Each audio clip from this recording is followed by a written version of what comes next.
the public works projects until just last December, when special legislation was approved in Albany and the governor signed it into law, so that we could now begin to do design build. In fact, the only projects that were ever built design build public works by New York State were two emergency projects in the Catskill region last year, after Irene damaged so much of the infrastructure up in that area, and they had to get bridges back in shape, back in working order quickly. And they used design build under an emergency edict issued by Governor Cuomo. And they found that it worked so well, they knew they needed it in place for other projects. So this is a project that will be both designed and built by a team of engineers and contractors and their various subcontractors and labor, of course, to get the bridge done in a timely fashion, to make sure it's performed and built on schedule. And not only does it do that, it also requires of the design build team that once their price is submitted, it stays at that price unless the state changes something dramatically. That's the price for the job. There are no extras. I want to follow up on that when we come back from the break, and then also talk about, I think, one of the most important other parts of this process, and that's the jobs that could be created. This is John Ravitz, the Executive Vice President and Chief Operating Officer of the Business Council of Westchester, and we'll be right back with our guests. Thank you. With business news at 20 minutes past the hour, every hour, here's the latest update from the Fox Business Network on WVOX Worldwide. From the Fox Business Network, steep losses in markets on both sides of the Atlantic, and you can blame it on Europe. At 2 p.m. Eastern, the Dow down 141 points. European leaders are gearing up for a big summit later this week, but the chances of any real action are getting slimmer. Moody's reporting that Spanish banks will be downgraded later today. This news comes just hours after that country formally asked for a bank bailout. Greece's brand new finance minister resigned today. According to the Prime Minister's office, he has been hospitalized. The news is throwing the government's drive to soften the terms of an international bailout into confusion. And Cyprus became the fifth Eurozone country to seek financial assistance from the EU's Rescue Fund. The country announcing it was applying for a bailout for its banking sector that has been exposed to the crisis in Greece. With the Fox Business Report, I'm Dennis Neal. Do you want to lose all your money? Well, I've got some bad news for you. The stock market is a rigged game, and it's rigged against you. What Wall Street doesn't want you to know is that there is a way you can protect and grow your wealth. The people using this approach didn't lose a penny when the market crashed in 2000 or 2008, and they won't lose a penny in the next crash. A free report detailing this savings program is now available. To get this free report, visit bankonyourself.com. That's bankonyourself.com. Bankonyourself.com. Stop sweating. I see him sweating. And jump in. It's cool in our pool all summer long. WVOX Worldwide. 1460 WVOX. Now back to Westchester Means Business with Marcia Gordon, the President and CEO of the Business Council of Westchester on 1460 WVOX. Once again, here's Marcia Gordon.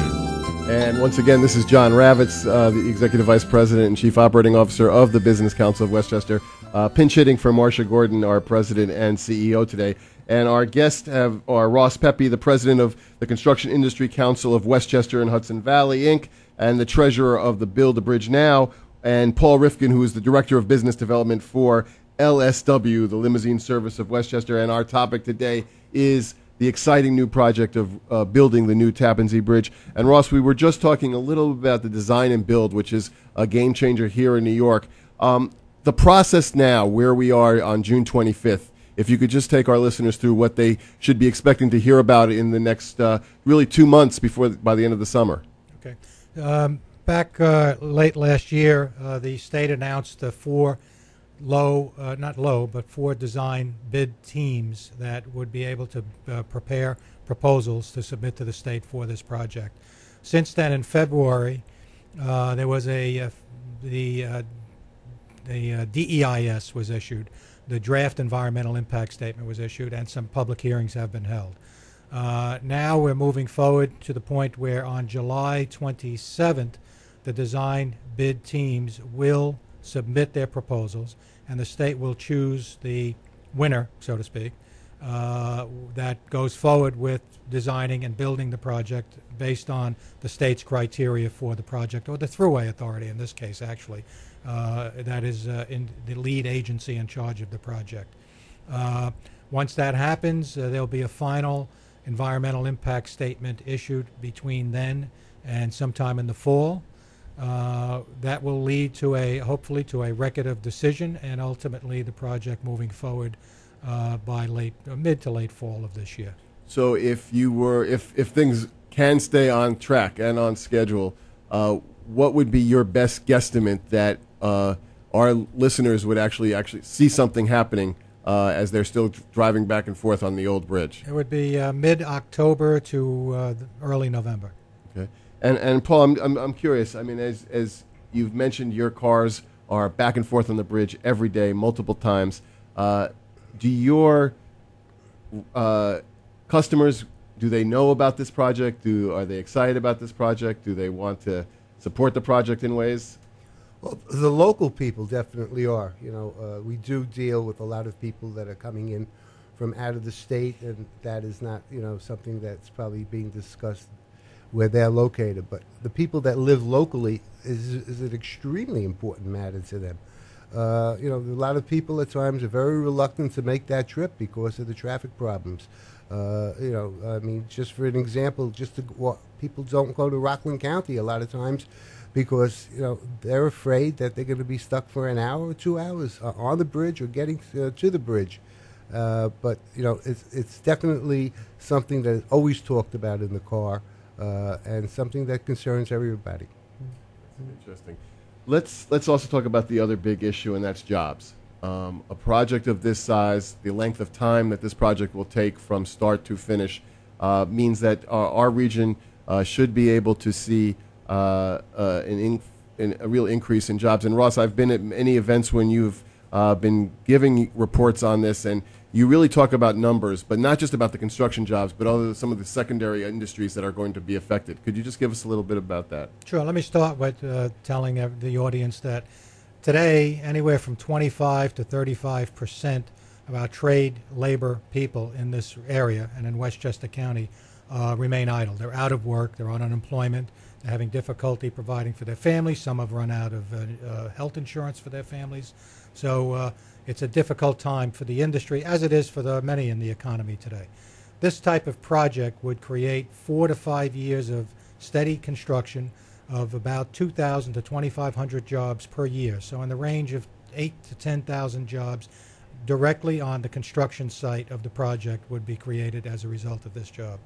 In addition to that, there are many jobs off-site that are created because of the supply needs and the technology needs and the design requirements and everything else that goes into developing a project of this size and scope. In addition to that, of course, there is the community support. People who own gas stations, who own retail stores, who own delicatessens, diners, and just across the board of our economy will all help service the workforce and the project needs that are going forward. There are insurance needs, there are financial needs in banks and community banks. So it just goes on and on. It just spreads across the economy. It's something like a 3-to-1 ratio. For every dollar spent directly on the project, it generates about $3 to $3.50 in the general economy. Which is critical. And Paul, again, as a private business now who is going to be affected like that, tell us again what that means to you and to your employers. Well, it would definitely mean a lot easier ways to get in and out of Westchester County on a regular basis, which is something that alleviates a lot of problems, not only to LSW but to their drivers, to the people that they do drive, and these are the types of things that responsible people really have to consider when they're thinking about building the new bridge. And again, as we follow this project, there are new developments that really are happening almost on a weekly basis. It was reported in the media last week that there was a new labor agreement that was reached for those unions that, again, are going to be really involved from day one in building the bridge. Ross, can you just talk a little bit about what that agreement is and quite frankly, again, the savings that it will give to the state? Sure. Each of the teams that have been chosen to design build teams are union-based companies. So they would build a project with unions in any case. However, the state and sat down with the building trade councils locally, the Westchester Putnam Building Trades Council and the Rockland County Building Trades Council, together with their leadership at New York State level, to negotiate terms and conditions of a PLA, Project Labor Agreement, that creates savings in the range of $450 million when it's the productivity and flexibility and requirements are put in place as a result of this agreement. So it's a great opportunity not only to create work, because now the local workers will be working on the job, but also to save the taxpayer and the toll payer many millions of dollars as the project is being built. Which is very important. Again, our guest has been Ross Pepe, the president of the Construction Industry Council of Westchester and Hudson Valley, Inc., and the treasurer of Build a Bridge Now, and Paul Rifkin, the director of business development for the Limousine service of Westchester. Paul, do you want to give our listeners just a phone number if they want to use your cars, the best way to do that? Sure. Our direct line is 914-227-9210. That's my direct line to us. You can always contact us at 877-878-LIMO. And we'll always be there to help you. Well, again, and we're always there 15 minutes early. Thank you very much. Again, our guests today have been Ross Pepe, and the president of the Construction Industry Council of Westchester and Hudson Valley, and Build a Bridge Now. And Ross, the website for Build a Bridge Now is buildabridgenow.org. buildabridgenow.ny.org. buildabridgenow.org. And hopefully people will go to that website. Again, this is John Ravitz with the Business Council of Westchester. Thank you for listening. With world and national news 3 times an hour, here's the latest update from Fox News Radio on WVOX Worldwide. This is a Fox News Alert.